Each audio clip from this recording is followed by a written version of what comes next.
também aconteceu por parte do Netanyahu, pensando aí em governabilidade, pensando nas eleições que estão chegando aí lá em Israel?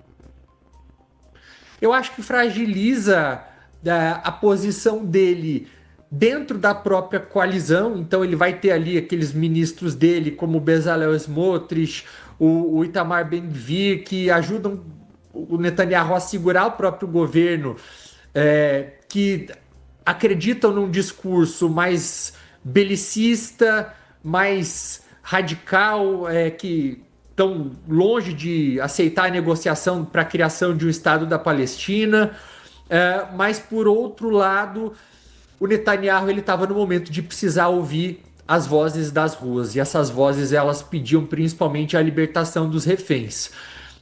Muitos ainda, e eu estava ouvindo alguns relatos um pouco mais cedo, ainda culpam o Netanyahu, tá? Apesar desse acordo tá sendo aprovado agora, o Netanyahu ele é muito responsabilizado pela demora. Então, o Trump talvez ele esteja nesse momento em Israel recebendo mais os créditos do que o próprio Netanyahu, que vai tentar capitalizar em cima dessa, entre aspas, pressão norte-americana, porque ele pode, inclusive, se justificar para as pessoas, para os seus ministros de extrema direita, dizendo que a única alternativa que ele tinha era de aceitar esse acordo, porque senão ele poderia perder o apoio dos Estados Unidos. E se a ordem vem daquele país que mais apoia Israel no momento de isolamento internacional, ele pode dizer que estava encurralado, que não tinha o que fazer. Então, pode ir agora, com a soltura desses reféns, tentar retrabalhar, né, tentar trabalhar a sua imagem para as eleições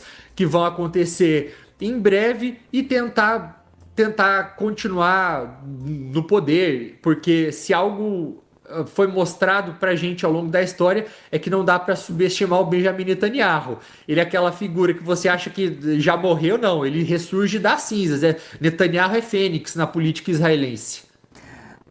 Ainda falando sobre esse assunto, o que a gente pode dizer de Donald Trump no que diz respeito a interesses? Qual é o interesse real? Por que Donald Trump trabalha e batalha tanto pelo, não é fim da guerra, mas por um cessar-fogo entre Israel e Hamas?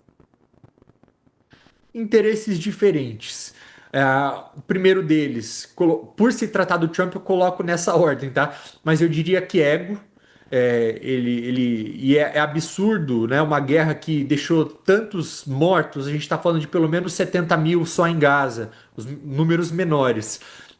Fora também mortes em outras regiões, uma guerra que já se alastrou para o Líbano, para a Síria, até mesmo no Irã também, com aquelas operações norte-americanas que tiveram como alvos principais figuras ligadas ao regime iraniano, mas que deixaram alguns civis também mortos. Mas a gente tem que falar do ego, porque eu acho que esse é o primeiro ponto. Ele quer ganhar o Prêmio Nobel da Paz. Para ele, essa é uma prioridade, mas tem o fator também econômico. E aí também é algo que não pode ser ignorado.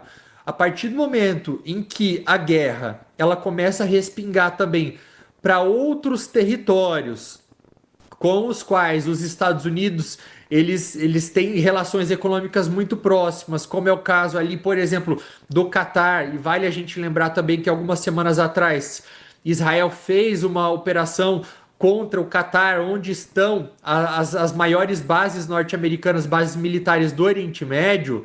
Talvez isso tenha sido, a gente não pode atribuir apenas a isso, mas talvez isso tenha sido a gota d'água para o Trump ele passar a mudar sua postura e falar um pouco mais grosso com Benjamin Netanyahu. Lembrando que o Trump tem também ali as organizações, a Trump Organizations, elas têm negócios nessa região.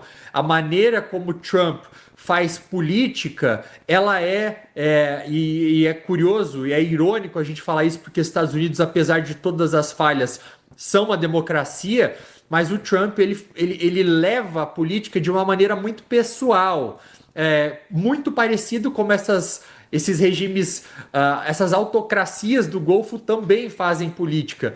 Então, prova disso é que desde o ano passado, desde que o Trump foi eleito, foram aprovadas as construções de duas torres das organizações Trump, que passam dos 500 milhões de dólares na Arábia Saudita, por exemplo. Agora, em relação a Israel, uma das figuras que estavam ajudando nas negociações era o Jared Kushner, que é o genro Gerro do Donald dele. Trump. Então tem ali um viés bastante pessoal nisso tudo.